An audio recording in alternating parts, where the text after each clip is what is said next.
पीले दांत वाली बहू। रंजना कभी ब्रश नहीं करती थी। उसे कितनी बार उसके माँ बाप ने डांटा, लेकिन उसका कोई असर उस पर होता ही नहीं था, जिस कारण से उसके दांत पीले पीले हो जाते हैं। शादी के बाद। अरे बहू, वैसे तो तुझ में कोई कमी नहीं है, पर तेरे दांत इतने पीले कैसे हैं बेटा? कैसे मतलब? कोई सर्जरी थोड़ी ना कराई है। वो तो क्या नाम, मैं ब्रश नहीं करती थी तो पीले हो गए। अब क्या करूं? आप कहें तो लाल करवा लूं या फिर काले? यार ये क्या है, क्यों माँ से लड़ रही हो? लड़ रही हूँ? अरे मैं लड़ रही हूँ या ये बोल रही है कि दांत पीले हैं, पीले। अरे तपस्या थोड़ी ना की है इन्हें पीले करने के लिए। बकायदा ब्रश नहीं किया है 20 साल तक, तब जाकर। छी, कैसी बात कर रही हो? ये उस वक्त तो पीले नहीं थे जब हम लोग तुम्हें देखने आए थे। अरे तब साफ करवा लिया होगा डेंटिस्ट के पास जाकर। अब देखो कैसे पीले पीले लग रहे हैं। रंजना सास की तरफ गुस्से से देखती है। फिर शुरू हो गई पीले पीले पीले। अरे पीले तो तब भी थे जब मेरे हाथ का रसगुल्ला उड़ा उड़ा कर खा रही थी और बोल रही थी, लड़की नहीं गुणों का खजाना दे रहे भाई साहब आप। खैर, अब वो लोग करते भी तो क्या करते, पीले दांत वाली बहू पल्ले पड़ी थी तो झेलना तो था ही। एक दिन कीर्तन में रंजना गाना गा रही थी। अरे कमला बहन, माँ का द्वार है, यहाँ तो सब शुद्ध होकर आते हैं, फिर अपनी बहू को ब्रश भी नहीं करवाती तुम। दूर से पीले पीले दांत भक्ति में बाधा उत्पन्न कर रहे हैं। और कोई 2 साल के बच्चे थोड़ी ना लेकर आई हूँ मैं बहू बनाकर। अच्छी खासी लड़की है, अरे कैसे करवाऊं ब्रश? ये तो उसे खुद करना चाहिए ना। अब माँ बाप तो इसके जैसे तैसे निपटा दिए, ये नहीं सोचा कि सास कैसे संभालेगी। सास बहू को लेकर घर आ जाती है, लेकिन सोच लेती है कि अब इसे लेकर कहीं नहीं जाएगी। अगले रोज बहू कहती है, अरे क्या हो गया, मंदिर नहीं जाना क्या? कीर्तन का वक्त हो रहा है। मेरी मधुर वाणी से कान्हा जी जागते हैं और सोते हैं। आप तो जानती है ना उनकी भक्ति में कितना मन लगता है मेरा। वो क्या है ना, तबीयत ठीक नहीं लग रही है मेरी, आराम करूंगी मैं। तबीयत ठीक नहीं लग रही? अभी तो मिथुन के गाने पर नाच रही थी आप, और अब बोल रही है कि तबीयत ठीक नहीं लग रही। अरे भक्ति में मन लगा लो सासू माँ, ऊपर जाना है, क्या मुंह दिखाओगी आप? हाँ? सास को बहू की बात पर गुस्सा आ जाता है। मैं क्या मुंह दिखाऊंगी, इसकी चिंता तो ना कर, समझी?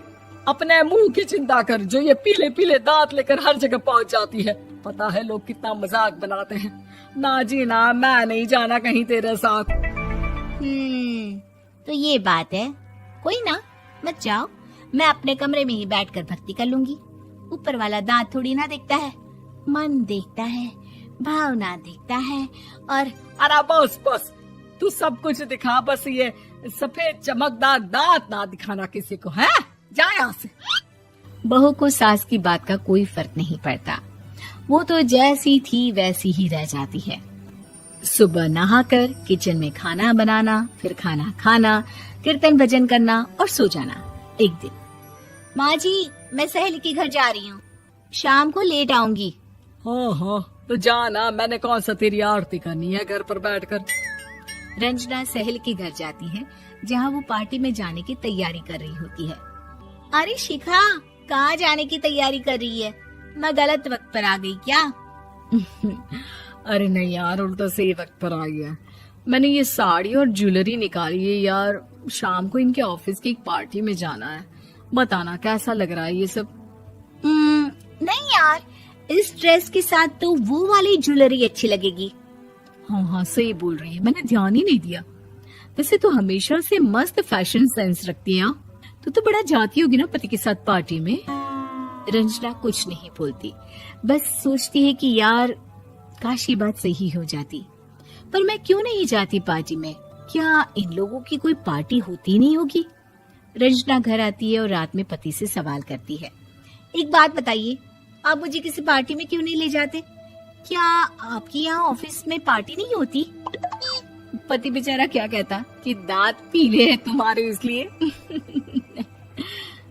अरे कोई पार्टी होती नहीं हम लोगों के ऑफिस में, तो कहाँ से लेकर जाऊं? और मार्केट, मॉल, कहीं वीकेंड घूमना, कहीं तो। अरे यार सारे हफ्ते में एक छुट्टी मिलती है, तो सोचता हूँ कि आराम ही कर लूं। क्यों? रंजना मन मार के रह जाती है। पहले कभी सास के साथ मंदिर जाया करती थी, लेकिन वो भी सास ने ले जाना बंद कर दिया। घर बैठी बैठी रंजना बोर हो जाती है। तभी उससे आइडिया आता है और वो मायके जाने का सोचती है। सासू माँ, 2 दिनों के लिए मम्मी के घर जा रही हूँ। अच्छा अच्छा ठीक है, आराम से जा।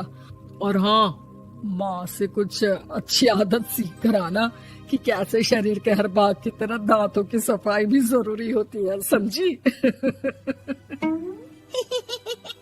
शुरू हो गई ना आप। वो लोग आपकी तरह नहीं है कि छोटी छोटी बात का बतंगड़ बना दे। उन लोगों के लिए मैं मायने रखती हूँ, ना कि मेरे पीले पीले दांत।